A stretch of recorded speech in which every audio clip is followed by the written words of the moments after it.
కాలం జరుగుతున్నాయి కూడా 15 నుంచి కదా. మరి పోయిన ప్రభుత్వంలో మీరు ఎప్పుడు ఇలా ఇంత ధైర్యంగా రాగలిగారా కదా? అలా కదా, వినండి. మీరు పైన ఒకసారి పైన కూర్చోండి. మీరు ఇలా చేస్తే సమస్య పరిష్కారం రాదు. పైన కూర్చోండి.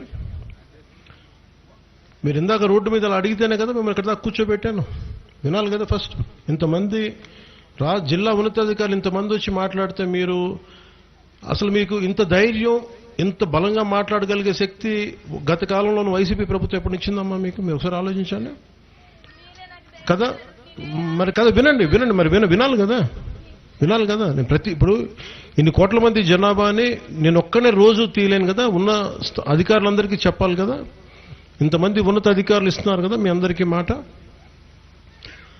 అసలు వైసీపీ పాలనలో మీకు ఎప్పుడన్నా సరే, మొన్న కూడా ఈ మన అరకు కానీ పాడేరు కానీ ఎమ్మెల్యేస్ వైసీపీ ప్రభుత్వాలే కదమ్మా. ఎమ్మెల్యే కూడా రాలేదు కదా. మీ స్థానిక ప్రతినిధి కదమ్మా మొట్టమొదటి మీ అందరికీ ప్రాతినిధ్యం వహించాల్సింది. మీరు ఇంత ధైర్యంగా చెప్పుకోగలరా? ఇంత బాధను వ్యక్తపరచగలరా? మేము ఇంతమంది భరోసా ఉన్నప్పుడు నన్ను ఎవరూ రక్షించలేరు అని అంటాం, అది కూడా భావ్యం కాదు కదా.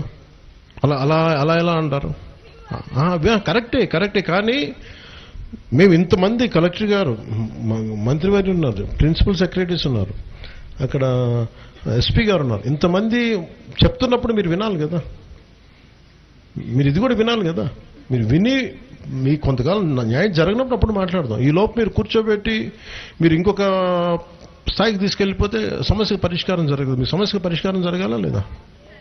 నా సమస్యకు పరిష్కారం జరగాలంటే కూర్చోబెట్టి నేను చేయించడానికే కదా ఇంత దూరం ఎవరు వచ్చారు? ఇప్పుడు దాకా రోడ్డు కూడా రాలేదు కదా ఇప్పుడు దాకా. మీరు చెప్పాలి కాదమ్మా. వినండి, ఫస్ట్ వినండి. మీరు ఓటేసిన ఎమ్మెల్యే ఈ రోజు దాకా ఈ గ్రామంలోకి అడుగు పెట్టలేదు. ఎందుకంటే రోడ్డు కూడా వేయించలేకపోయారు వాళ్ళు. అడ్డగోలుగా కూర్చోబెట్టి బెదిరించే ప్రభుత్వాల్లో ఒక్క వ్యక్తి రాలేదు మీ దగ్గరికి. గత రాష్ట్ర ముఖ్యమంత్రి, మన గత ప్రభుత్వ పాలన ఉన్న ముఖ్యమంత్రి ఒక్కరోజు కూడా రాలేదు ఇక్కడ కదా. మీ దగ్గర ఉన్న సమస్యను చెప్పుకోవడానికి భయం వేస్తుంది కదా. ఆ భయాలను దాటి ఇది పీపుల్స్ ఫ్రెండ్లీ ప్రభుత్వం అని ఎందుకు అంటామంటాం? ఇది మన కూటమి ప్రభుత్వాన్ని మీరు తిట్టినా, మీరు ఏదైనా బాధపడ్డా, ఇంకోటి చేసినా వినటానికి ఉన్నాం మేము అందరం. మీ సమస్యను తీర్చడానికే ఉన్నాం ఇక్కడ. మీ సమస్యను తీర్చడానికే ఉన్నాం. అంతేగా దీన్ని ఇంకొకలా చేసి అసలు లేదు. దానికే కదా మాటామంతి. మీ కష్టం ఉన్నప్పుడు తీర్చడానికే కదా మాటామంతి అనే కార్యక్రమం. ఎవరో ఒక డోలీ మోతలతోటి గర్భిణీ స్త్రీలు వెళ్ళలేరు, ఆడపడుచులు వెళ్ళలేరు, ఒక బాధే కదమ్మా. ఈ రోజున 40 ఇళ్ళు ఉన్నాయి.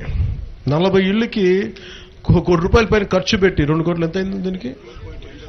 దాదాపు ₹2 కోట్ల ఖర్చు పెట్టి రోడ్డు వేసాం. అదే సిటీలో అయితే ఒక 2,000 ఉంటే ఆ రోడ్డుకి సరిపోద్ది. కానీ ఇక్కడ అట్లా ఆలోచించాల గౌరవం ప్రధానమంత్రి గారు కానీ ఇవన్నీ. సో మీరు అర్థం చేసుకోవాల్సింది, మేము ఉన్నది ఇక్కడ మీ కష్టాలని వినటానికి, ఎలా తీర్చాలని పరిష్కారం వెతకడానికి. ఇందాక మీరు మాట్లాడినప్పుడు ఇంకా కలెక్టర్ గారితో మాట్లాడా. ఏంటి సమస్య అంటే, అధికారులు చెప్పేదాని ప్రకారం మీరు చెప్పేదాని విరుద్ధం ఏముందంటే, మీ స్థలం గ్రామ కంఠంలో ఉంది అని పంచాయతీ వాళ్ళు చెప్పారు, మీరు చెప్తుంది ఏంటంటే దానికి భిన్నంగా ఉంది. కలెక్టర్ గారు ఏం చెప్తున్నారు? స్థానిక మన ఈ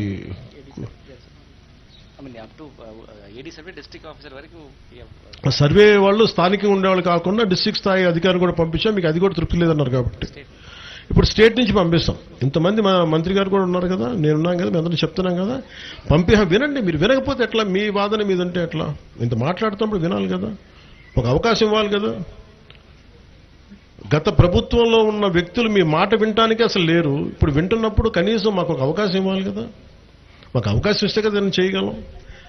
మీరు వినండి, దయచేసి వినండి. ఎందుకంటే పారిపోవడానికి ఇక్కడ ఏం లేం కదా. నాకు 19లోనూ 18లోనూ ఓట్లు ఇస్తే కాదు కదా నేను వచ్చింది. నాకు ఇష్టపడే కదా. మీరు అందరూ నన్ను నలిగిపోతున్నారు.